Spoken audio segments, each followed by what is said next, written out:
Faxanadu. Not sure what that means, but it's a game about a tree. Let's get after it.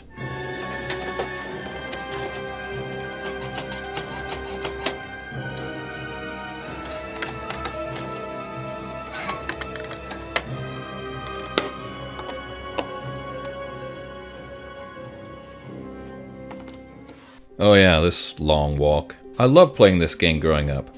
It had a great atmosphere, it was very unique, the whole thing looked grim and unsettling, but brilliant. The first thing in the game you need to do is go see the king, and he stands up whenever you walk over to him. And to be fair, if I had an audience with His Majesty the King, I would expect him to stand up as well.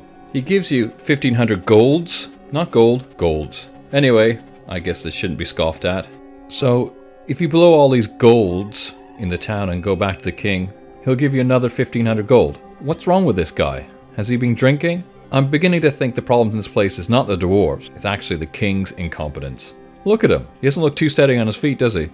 The next thing you need to buy is a dagger. But what kind of weapon is this? You can't even hit the enemies. Let's meet some of the locals. What's this person got to say? Don't try too hard? Gee, thanks, that's really helpful. Right, let's crack on to the next town. Use a key, this will become a common theme. On the way you come across this cool armory, but it's so expensive for the beginning of the game, it's more than a tease than anything else. It's a bit of a shame. You get to the next town, and there's another guy smoking. There's so much smoking for a children's game. Why would you ever put this in? Did they forget who they're making this game for? There's this guy chilling.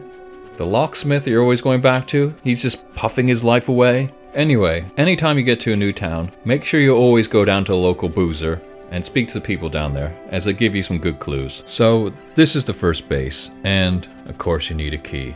So if you don't have one, you're gonna have to go back and get one. While inside, you come across the first mini-boss. I love this music, it's awesome. Beat this guy, and you get a pickaxe. So you use his pickaxe to break down this wall, and move on to the next town. Oh, good grief. When you die, it's like you're being vaporized in Star Trek. Don't have negative thoughts? You're dead. What else are you going to be thinking? Happy thoughts?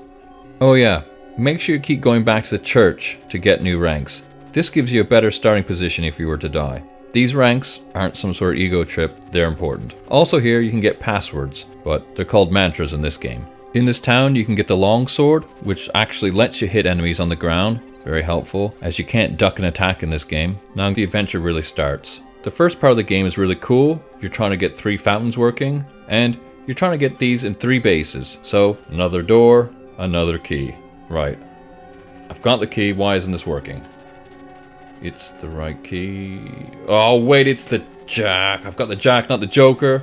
Let's go to another tower and find another fountain. This is one thing I remember from being a kid. This enemy falls off the cliff and just floats there.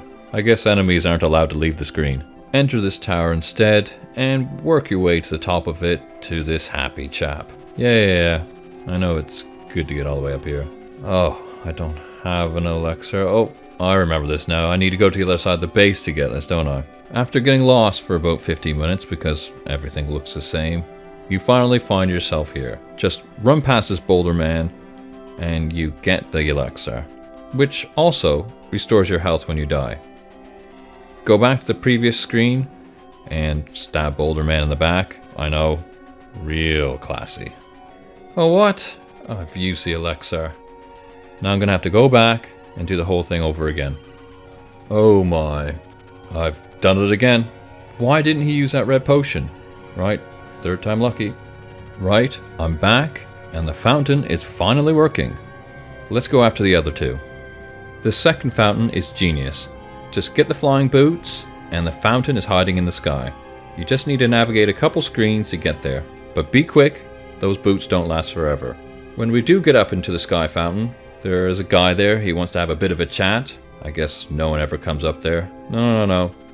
I don't want to know about the water. Just get on with it. And then he falls asleep. I mean, come on. I need to crack on with this, sorting this miserable place out. I don't know why everyone is so useless in this game. Granted, he does give you a clue about the 3rd fountain. I'll give him that. You finally get the Joker key from the priest, and he says go to the first spring. Oh, the first one? I guess I've done these out of order.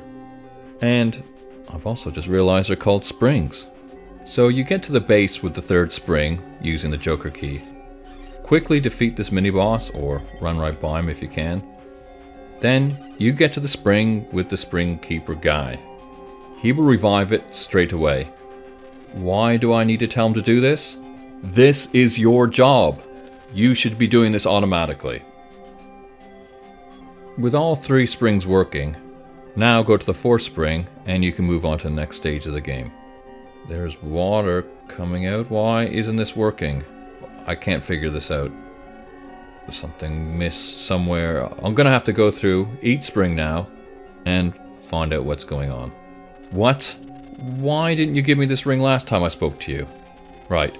So you need to speak to this guy twice, and that's half an hour of my life I'm not gonna get back. Back to the fountain, move the rocks, which releases a ladder. And of course, another key is needed. This time, a queen key. Now, we are in the Mistlands. This is one of the greatest level designs ever. The mist moving around, this makes things very unsettling and very disorienting. And there's some really cool enemies in here.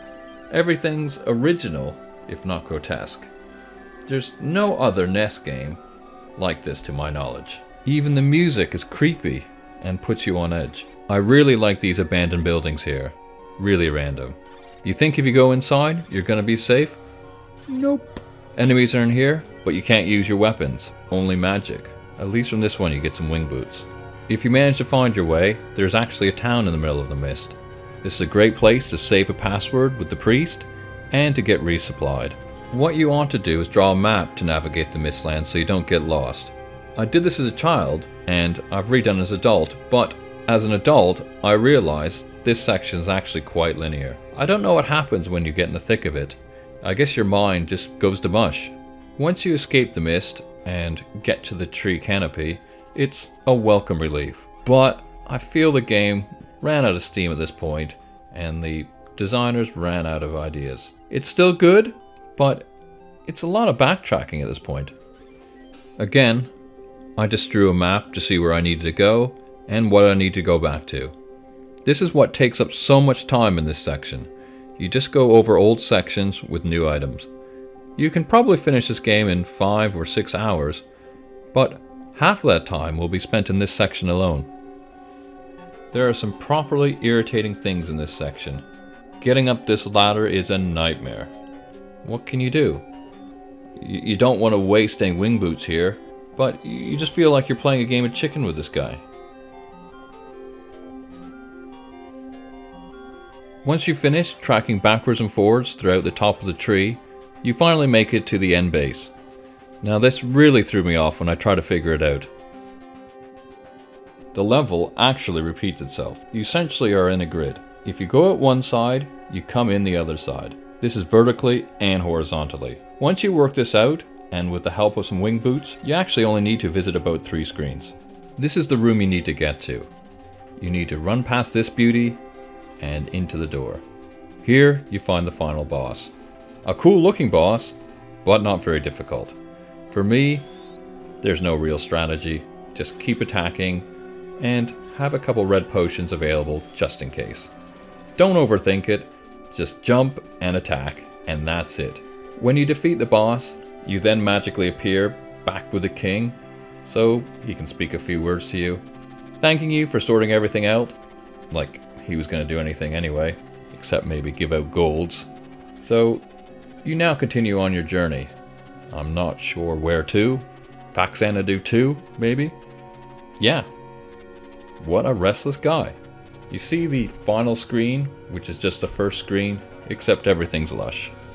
To sum up, Faxanadu is one of the best side-scrolling RPG games on the NES, on par with Castlevania 2 and Zelda 2. Except, unlike Simon's Quest, the townspeople actually help you with clues to beat the game.